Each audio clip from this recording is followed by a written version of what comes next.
Welcome everyone. Acne, one of the world's most common skin conditions. Understanding its causes is the first step towards effective treatment. Acne develops when hair follicles become blocked with excess oil, dead skin cells, and bacteria, leading to blackheads, whiteheads, pimples, and sometimes cysts.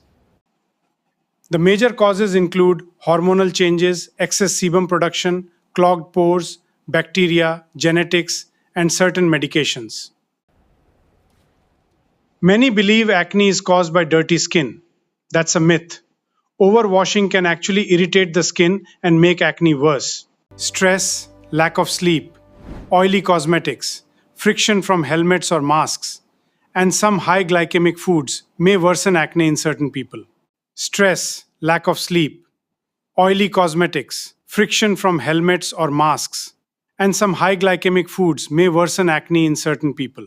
Wash your face gently twice daily, avoid picking pimples, choose non-comedogenic skincare products, and maintain a healthy lifestyle. Acne can appear as blackheads, whiteheads, papules, pustules, nodules, or painful cysts. Each type may require a different treatment approach. Treatment depends on severity and may topical medicines, oral medications, and other dermatologist-recommended therapies. Early treatment helps reduce scarring. Untreated or severe acne can leave permanent scars. Seeking professional advice early greatly improves long-term skin health. Thank you for attending this seminar. With proper diagnosis, consistent skincare, and appropriate treatment can be effectively managed. Stay informed and take care of your skin.